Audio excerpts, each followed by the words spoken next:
ధనాగారం శ్రీ కవికొండల చంద్రధరం గారి నవల ధారావాహికగా మీకు వినిపిస్తున్నాను కదా. మరి ఈరోజు శ్రీ కవికొండల చంద్రధరం గారి నవల ధనాగారం ధారావాహిక 10వ భాగం వినిపించబోతున్నాను. మరి ఆలస్యం చేయకుండా కథలోకి వెళ్ళిపోదాం పదండి.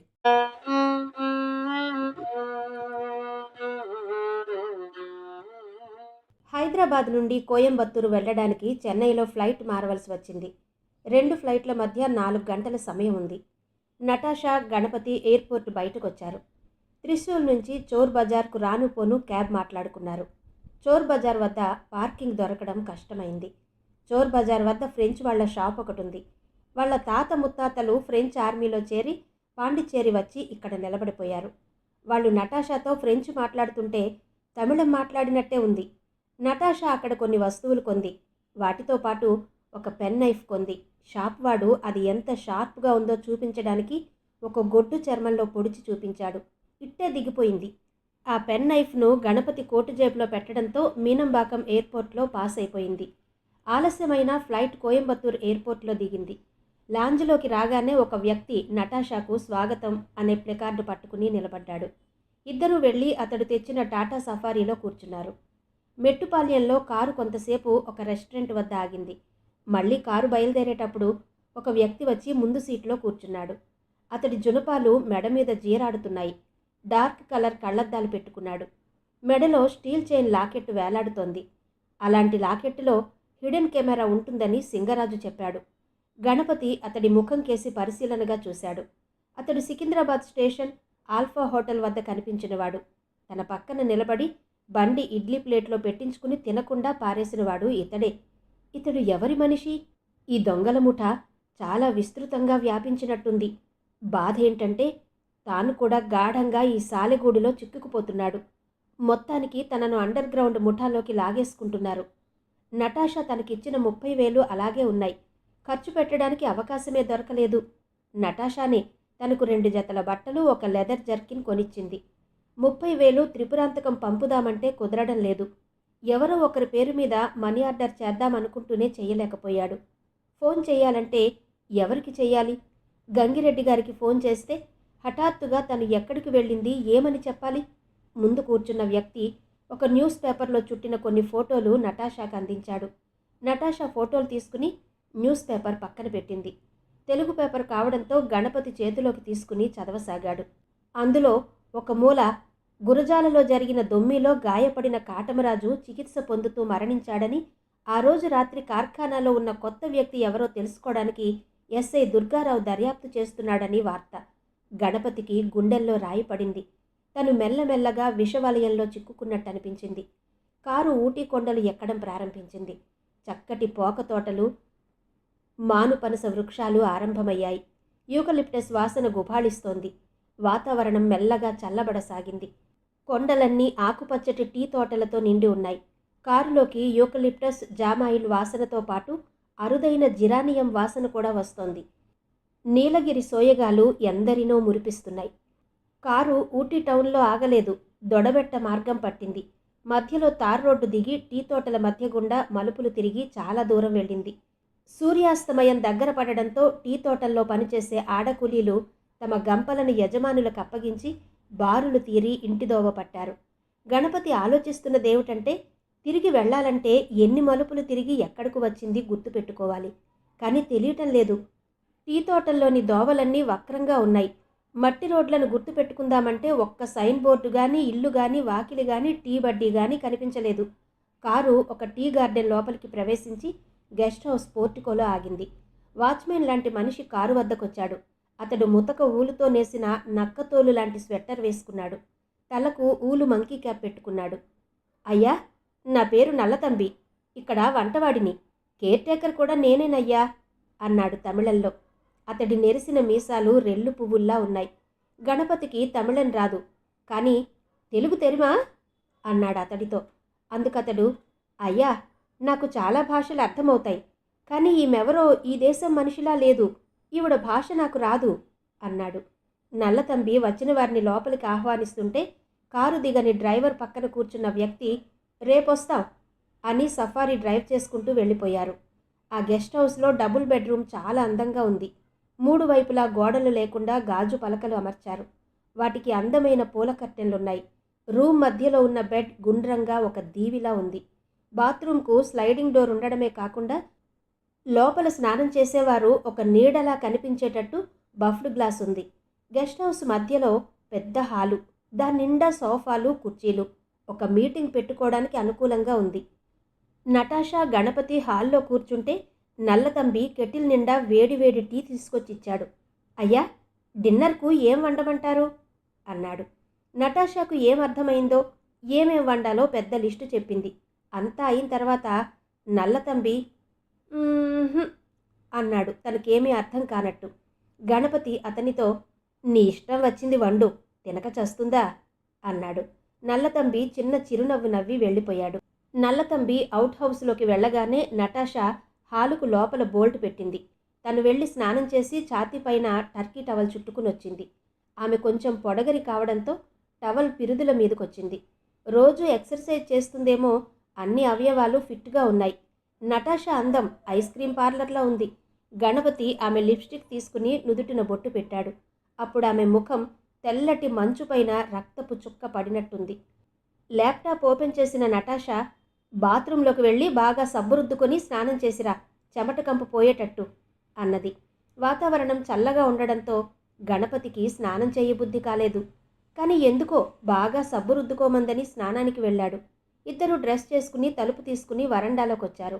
బయట పొగమంచు ఆరంభం కావడంతో పూర్ణచంద్రుడు పీచు మిఠాయిలా కనిపిస్తున్నాడు. నెమళ్ళు చాలా ఉన్నాయేమో, ఉండుండి ఒకటి భయంకరంగా అరుస్తోంది. అందమైన రూపం ఉన్న నెమలికి అందమైన కంఠస్వరం లేదు. శ్రావ్యమైన కంఠస్వరం ఉన్న కోయిలకు అందమైన రూపం లేదు. కొంచెం సేపటికి నల్లతంబి ఒక ట్రాలీ పైన భోజన పదార్థాలు పెట్టుకుని వచ్చాడు. వడ్డించుకుంటారా, వడ్డించమంటారా అన్నాడు. మేం వడ్డించుకు తింటాంలే, నువ్వు వెళ్ళు అన్నాడు గణపతి.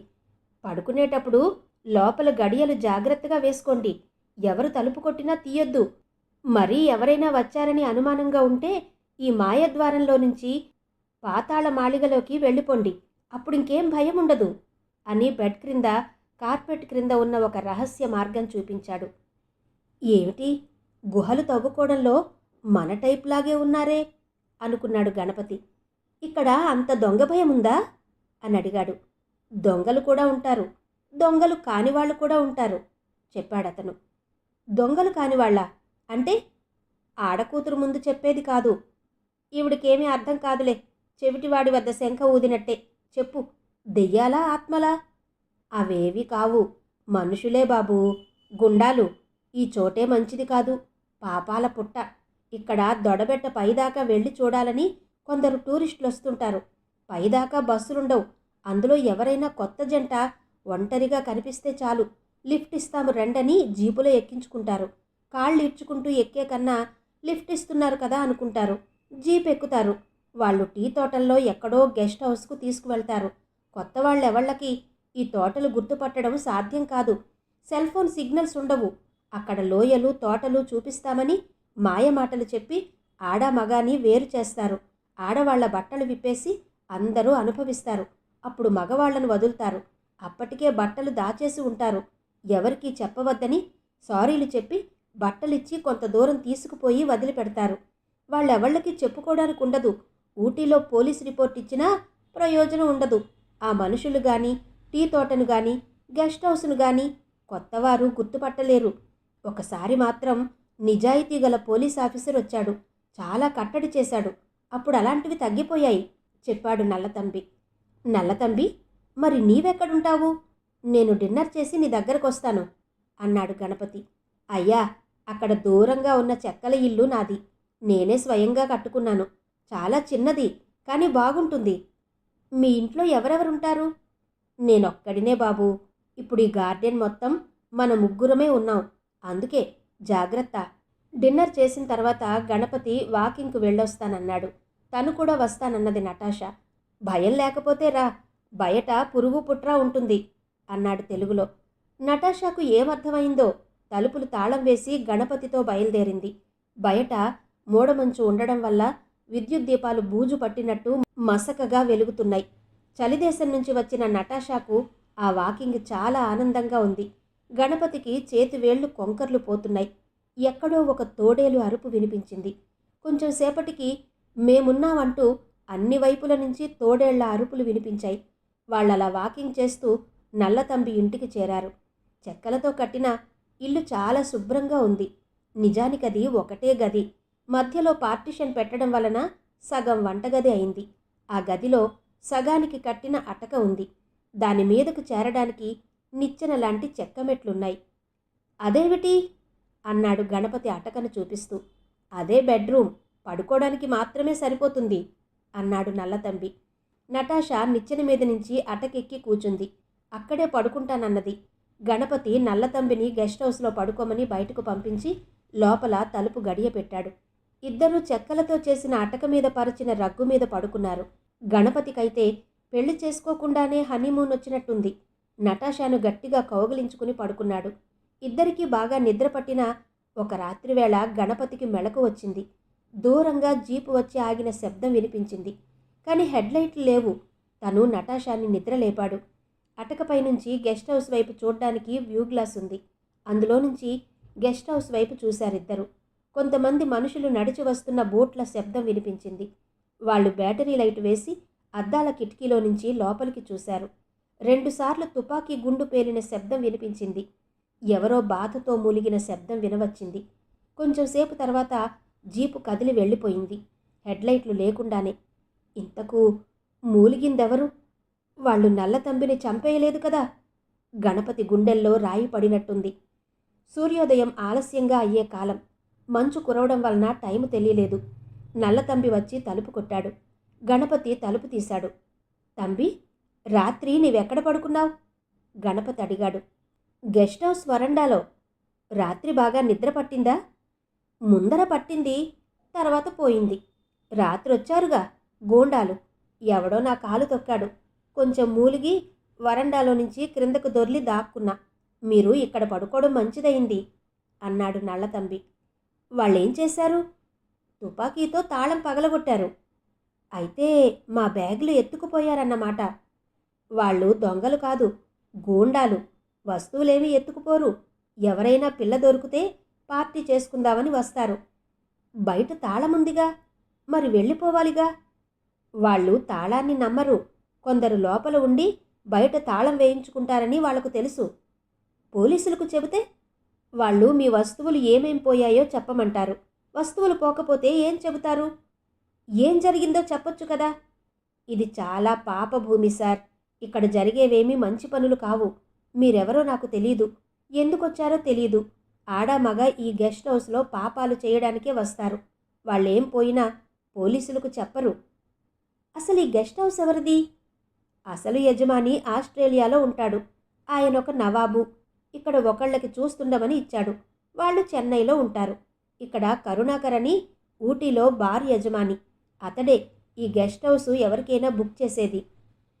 ఇక్కడి వ్యవహారం నీకేమీ నచ్చనట్టుంది. మరి నువ్విక్కడెందుకుంటున్నావు? నేను బతికి చెడ్డవాణ్ణి. ఒక హోటల్ నడుపుకునేవాడిని. ఒక పాపం చేశాను. ఒక అమ్మాయి కేసులో ఇరుక్కున్నాను. అది తప్పించుకోవడం కోసం పారిపోయి ఇక్కడికొచ్చి బ్రతుకుతున్నాను. రోజు ఇలాగే ఉంటుందా? రోజు ఎవరూ రారు. వచ్చినా ఘోరాలు జరగవు. వాళ్ల పని చేసుకుని వెళ్ళిపోతారు. సంవత్సరానికి 1-2 మాత్రం మహాఘోరాలు జరుగుతుంటాయి. ఇక్కడ అరిచినా ఎవరికీ వినిపించదు. కొండ అడ్డముండడంతో ఫోన్లు పనిచెయ్యవు. ఎవళ్ళనైనా చంపి ఈ లోయలోకి తోసేస్తే నక్కలు దుమ్మలగొండ్లు పీక్కుతుంటాయి. ఎముకలు కూడా మిగలవు. గణపతి నటాషా గెస్ట్ హౌస్లోకి వెళ్లారు. అక్కడ తమ వస్తువులేమీ పోలేదు. ఎక్కడివక్కడే ఉన్నాయి. ఫ్రెష్ అప్ అయి నల్లతంబి ఇచ్చిన ఇడ్లీ సాంబార్ ఉల్లిదోశ తిన్నారు. బాబు, మధ్యాహ్న భోజనానికి ఎంతమంది ఉంటారు అని అడిగాడు నల్లతంబి. ఎంతమంది బతికుంటారు అన్నట్టు అనిపించింది గణపతికి. తంబి, మేమిక్కడికి ఎందుకొచ్చామో మాకే తెలీదు. ఎవరైనా వస్తే చెబుతాన్లే, నువ్వు వెళ్ళు అన్నాడు. టైం 9 అయింది. ఒకదాని వెనుక ఒకటి 4 వాహనాలు గెస్ట్ హౌస్ తోటలోకొచ్చాయి. అందులో నుంచి లెక్క పెడితే డ్రైవర్లతో కలిసి 14 మంది ఉన్నారు. అందులో గణపతికి తెలిసిన వాళ్ళు మొహమ్మద్ బిన్ బాషా అబ్దర్జంగ్, ఆ వెనుక కృష్ణవేణి, రాసలీల, అంతకుముందు చూసిన జునపాలవాడు. నటాషా హాల్లో నుంచి బయటకొచ్చి రాసలీలకు షేక్ హ్యాండ్ ఇచ్చి, లోపలకు ఆహ్వానించింది.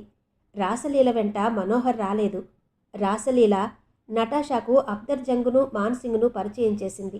మాన్సింగ్ వెనుకనే అతడి బాడీగార్డ్ నిలబడ్డాడు.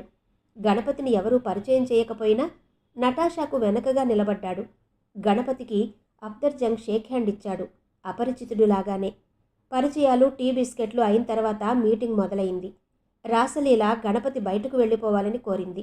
నటాషా అక్కడ రాసలీల, అఫ్దర్జంగ్ తప్పితే ఇతరులు బయటకు వెళ్ళిపోవాలని కోరింది. రాసలీల మాత్రం మాన్సింగ్తో పాటు అతడి బాడీగార్డ్ కూడా ఉంటాడని చెప్పింది. నటాషా కోపంగా వాకౌట్ చేసింది.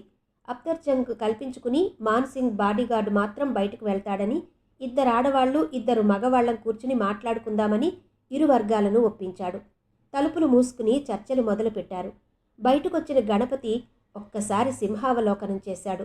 రాసలీలతో పాటు వచ్చిన 4 కార్లకు 4 డ్రైవర్లు. రాసలీల, అఫ్దర్జంగ్, మాన్సింగ్, కృష్ణవేణి, జునపాలవాడు కాక ఇంకా 7గురున్నారు. ఇంతమంది ఎందుకొచ్చినట్టు? తమ సంఖ్యాబలం చూపించి నటాషాను లొంగతీయడమే వాళ్ళ ఉద్దేశంగా కనిపించింది. అందులోనూ అఫ్దర్జంగ్, రాసలీల, మాన్సింగ్ కూడా హైదరాబాద్ వాళ్లే. ఈ మీటింగ్ కూడా హైదరాబాద్లో పెట్టుకోవచ్చు కదా. ఇంత దూరం ఈ నీలగిరి కొండల్లో, ఈ మారుమూల జనసంచారం లేక ఫోన్లు మోగక ఉన్న ప్రదేశంలో పెట్టడంలో దురుద్దేశం ఏదో ఉండి ఉంటుంది. వచ్చిన వాళ్లలో కృష్ణవేణి ఉంది. చక్కగా ఆడవాళ్లు వేసుకునే సూటు, నల్లని క్యాన్వాస్ బూట్లు వేసుకుంది.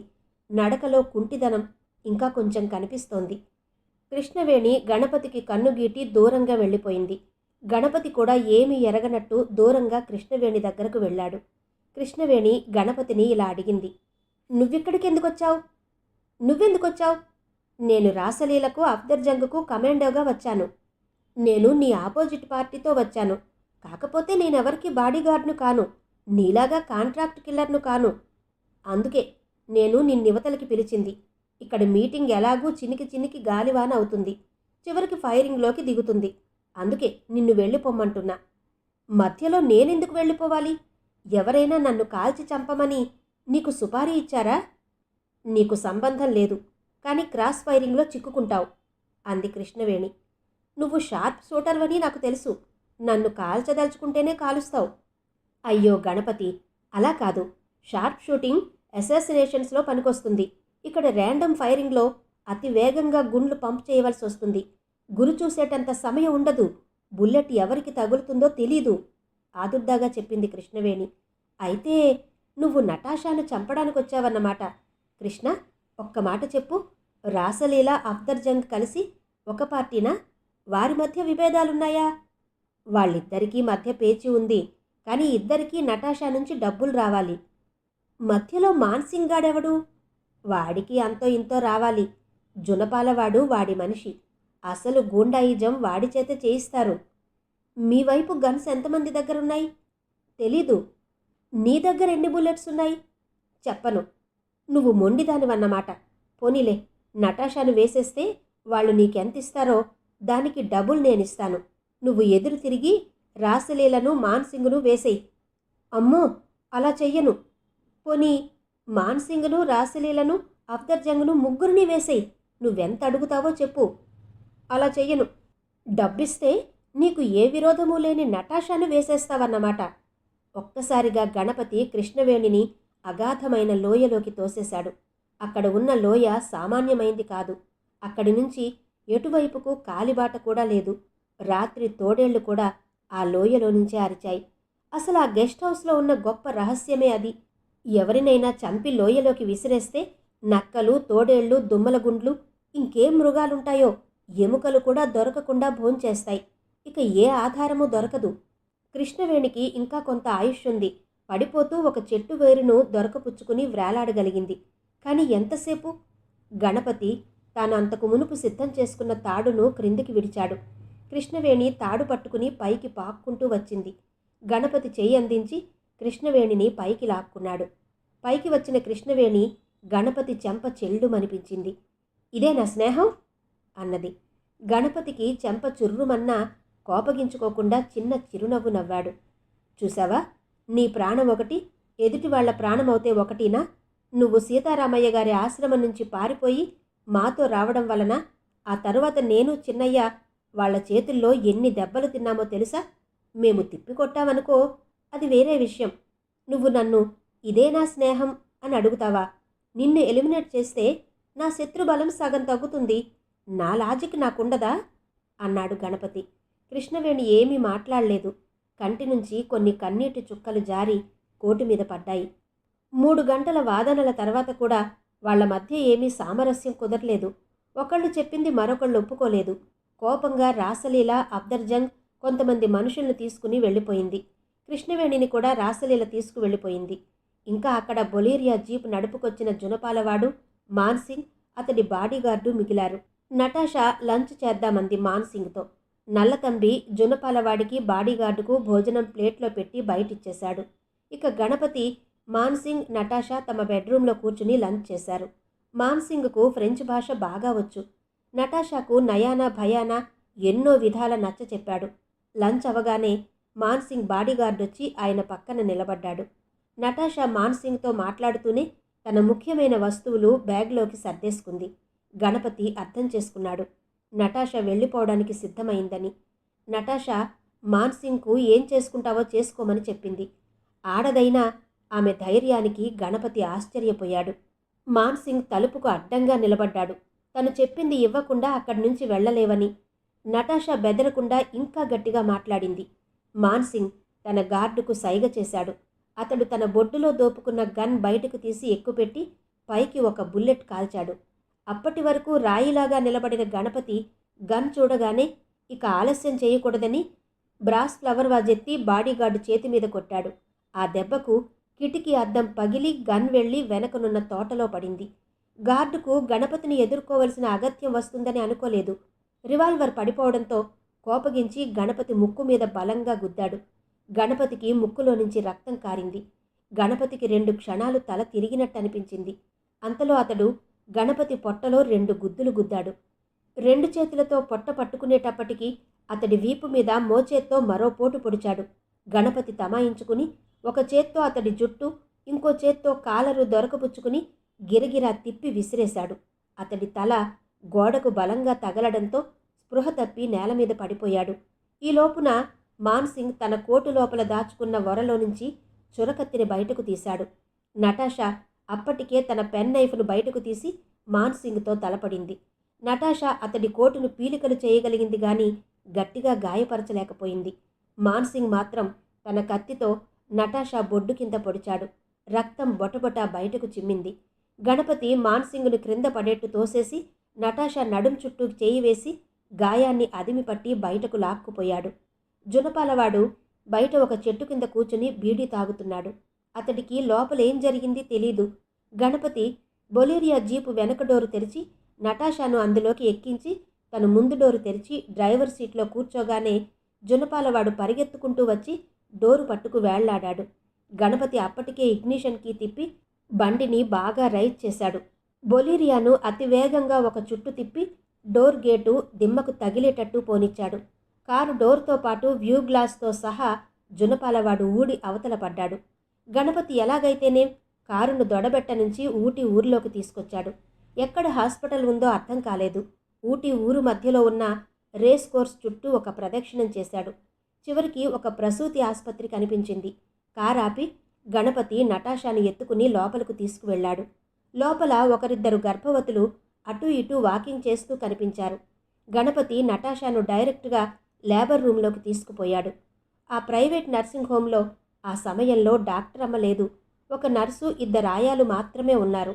ఒక స్త్రీ లేబర్ రూంలో ప్రసవించడానికి టేబుల్ పైన పడుకుని ఉంది. ఒక మిడ్వైఫ్ ఆమెను అటెండ్ అవుతోంది. ఆయాలు, నర్సులు గణపతి నేరుగా లేబర్ రూంలోకి వచ్చినందుకు తమిళంలో నానా తిట్లు తిట్టారు.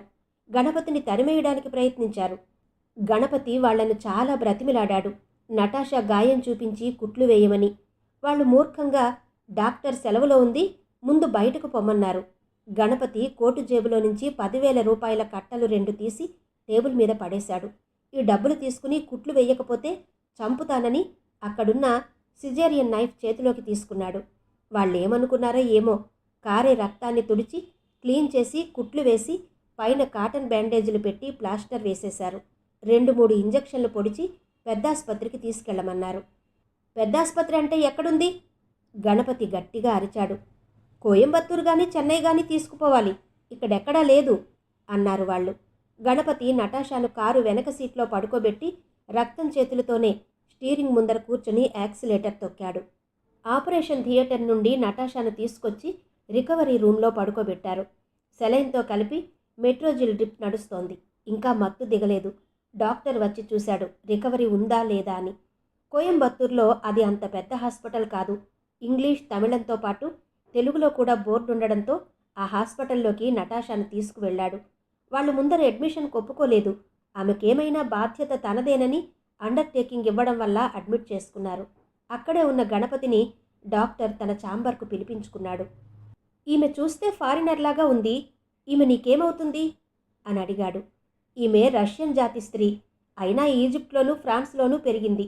ఫ్రాన్స్ నుంచి ఒక టూరిస్ట్గా వచ్చింది. నేను ఈమెకు బాడీగార్డ్ లాంటి వాడిని, ఒక విధంగా ఫ్రెండ్ని. ఈమె కుటుంబ సభ్యులు, బంధువులు ఎవరున్నారు, ఎక్కడుంటారు అడిగాడు డాక్టర్. ఈమెకు బంధువులెవరూ లేరని నేను అనుకుంటున్నాను డాక్టర్. గాయం లోతుగా అయిందా? ఆమెకేమైనా ప్రమాదం ఉందా? గాయం ఏమంత పెద్దది కాదు, కానీ విషమే ఒళ్ళంతా పాకింది. విషం ఎక్కడి నుంచి వచ్చింది? గాయం దేని వలన అయిందో విషం దాని నుంచో వచ్చింది. అదేదో నీకే తెలియాలి. ఈమె బ్రతకడం 3-4 రోజుల కన్నా ఉండకపోవచ్చు. ఈ విషయం మీరే ఆమెకు చెబితే మంచిది. ఒక డాక్టర్గా చెప్పినట్టుంటుంది. ఈమె తమ దేశంలో ఎవరిని కాంటాక్ట్ చేస్తుందో తెలీదు అన్నాడు గణపతి. ఇది ఒక మెడికో లీగల్ కేసు, అందులోనూ ఫారినర్. ఈమెకేమైనా అయితే మా హాస్పిటల్ చాలా చిక్కుల్లో పడుతుంది. మానవతా దృక్పథంతో మేము ఈ ఆపరేషన్ చేశాం. ఈవిడకు స్పృహ రాగానే పోలీస్ రిపోర్ట్ ఇవ్వమంటే ఇద్దాం. ఒక డాక్టర్గా మీరీమె వాంగ్మూలం రికార్డు చేయడం అందరికీ మంచిది అన్నాడు గణపతి.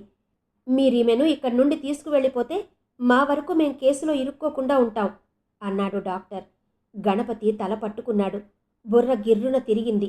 ఒక పక్క పోలీస్ కేసు అవుతుంది. ఈమెను తను ఎక్కడికి తీసుకెళ్లగలడు? తన వద్ద 10,000 రూపాయలు మాత్రమే ఉన్నాయి. హాస్పిటల్ బిల్లు కట్టి తీసుకెళ్ళాలి. భగవంతుడా, ఈ నిధి కాదు గాని ఎన్ని కష్టాలు చూడవలసి వస్తోంది. ఈమె చనిపోతే? గణపతికి గుండె దడ వచ్చింది. గణపతి అవస్థ గమనించిన డాక్టర్ మళ్ళీ ఇలా అన్నాడు. చూడండి, ఈమెకు స్పృహ రాగానే మా నర్సులు నాకు తెలియచేస్తారు. నేను మా హాస్పిటల్ లీగల్ అడ్వైజర్ సర్వమంగళ పిళ్ళయ్య గారికి ఇన్ఫామ్ చేస్తాను. మీరు కూడా ఆయన్ను కలవండి అన్నాడు. తెల్లవారుజామున నటాషాకు తెలివొచ్చింది. గణపతి పక్కనే ఉన్నాడు. మాట్లాడ్డానికి ప్రయత్నిస్తే బాగా దగ్గొచ్చింది. నోటి వెంట రక్తం పడింది. నటాషా ధైర్యంగా మళ్ళీ ప్రయత్నం చేసి మాట్లాడింది. క్రెడిట్ కార్డ్, బిల్లు పే అని మాత్రం అనగలిగింది. గణపతి నటాషా హ్యాండ్ బ్యాగ్ వెతికితే 3 క్రెడిట్ కార్డులు కనిపించాయి. అందులో సిటీ బ్యాంక్ కార్డు తీసుకుని పిన్ నెంబర్ అడిగి తీసుకున్నాడు. బ్యాగ్లో ఇండియన్ కరెన్సీ కూడా 50,000 దాకా ఉంది. గణపతికి ఆర్థికంగా కొంచెం ధైర్యం వచ్చింది. ఇంతలో సింగరాజు నుంచి ఫోన్ వచ్చింది. బ్రదర్, వాళ్ళు నీకోసం, నటాషా కోసం తమిళనాడంతా జల్లెడ పడుతున్నారు. నువ్వు క్షణక్షణం స్థావరం మార్చేసేయ్. ఈ సిమ్ నుంచి ఇంకెప్పుడు ఫోన్ చేయకు. డిస్టర్బ్ చెయ్యి. నాకు ఫోన్ చెయ్యాలంటే వేరే ఫోన్ నుంచి చెయ్యి అని ఫోన్ పెట్టేశాడు. గణపతి మళ్ళీ కొంతసేపు డిప్రెషన్లోకి వెళ్ళిపోయాడు. తర్వాత సంభాళించుకున్నాడు. 1 సంవత్సరం నుంచి తను ఎన్ని కొత్త సంఘటనలు ఎదుర్కొన్నాడు. ఇది కూడా అందులో ఒకటి. ధైర్యంగా అన్నిటికీ తెగించి బ్రతకాలి, అదొక్కటే మార్గం అనుకున్నాడు. మర్నాటి పొద్దున సర్జన్ రౌండ్స్కొచ్చాడు. డాక్టర్, రాత్రి ఈమెకు స్పృహ వచ్చింది. రాగానే చెప్పిందేంటంటే క్రెడిట్ కార్డుతో బిల్ పే చేయమని. ఆ తర్వాత పే చేయడానికి నాకు స్తోమతుండదు అన్నాడు గణపతి. వాళ్ళిద్దరి సిన్సియారిటీకి డాక్టర్ మెచ్చుకున్నాడు. అకౌంట్స్ సెక్షన్కు ఫోన్ చేసి బిల్ అడ్వాన్స్గా ఆన్ అకౌంట్ తీసుకోమని చెప్పాడు. డాక్టర్ నటాషాని ఇంగ్లీష్లో పలకరించాడు. ఆమెకేమర్థమైందో తెలియదు. చిన్నగా నవ్వింది. గణపతిని దగ్గరగా పిలిచి మురళి కాల్ అన్నది. డాక్టర్తో మేజిస్ట్రేట్ విల్ అని మాత్రం అనగలిగింది. మర్నాటికల్లా మురళి ఫ్లైట్లో వచ్చాడు. హాస్పిటల్ అటార్నీ సర్వమంగళం గారిని పిలిపించారు. సబ్ రిజిస్ట్రార్ను కూడా పిలిపించారు. నటాషా మురళి ద్వారా చెప్పి తన విల్ను వ్రాయించింది. తను రష్యన్ దేశస్థురాలైన ఈజిప్ట్, ఫ్రాన్స్ దేశాలలో పెరిగానని, తన తల్లిదండ్రులు చిన్నప్పుడే పోయారని, తనకు ఏ దేశంలోనూ దగ్గరి బంధువులు కానీ వారసులు కానీ ఎవరూ లేరని వ్రాయించింది. తనకు ఫ్రాన్స్ దేశంలోనూ, ఇటలీలోనూ, స్విట్జర్లాండ్లోనూ ఉన్న చరాస్తుల వివరాలు, బ్యాంకు ఖాతాలు, లాకర్లు మొదలైనవన్నీ వ్రాయించింది. తనకు ఏ దేశంలోనూ స్థిరాస్తి లేదని వ్రాయించింది. తన సంపాదనంతా తన స్వార్జితమని, తల్లిదండ్రుల నుంచి వారసత్వంగా ఏమీ రాలేదని వ్రాయించింది. ఒకవేళ తను అర్ధాంతరంగా చనిపోతే తన ఆస్తిపాస్తులన్నీ గణపతికే చెందాలని వ్రాయించింది. గణపతికి తనకు లివింగ్ టుగెదర్ సంబంధం ఉందని, గణపతే తనకు అన్ని విధాలా తగిన వారసుడని వ్రాయించింది. విల్లుపైన మురళి చేత, గణపతి చేత, డాక్టర్ చేత, అటార్నీ చేత సంతకాలు చేయించింది. రిజిస్ట్రార్ చేత విల్లు రిజిస్టర్ అయ్యేటట్టు చేసింది. ఆ అమ్మాయి వ్యవహార దక్షతకు రిజిస్ట్రార్, అటార్నీ కూడా మెచ్చుకున్నారు. విల్లులో చివరిగా తను క్రిస్టియన్ కాదని, తను చనిపోతే తన అంత్యక్రియలు గణపతి సంప్రదాయం ప్రకారమే జరపాలని వ్రాయించింది. విల్లు వ్రాసిన 3 రోజుల తర్వాత నటాషా కన్ను మూసింది. అక్కడితో అన్నీ సర్దుకున్నాయా అన్నాడు చిన్నయ్య జరిగిందంతా విని. అప్పుడే ఏమైంది, చెబుతాను విను అన్నాడు గణపతి.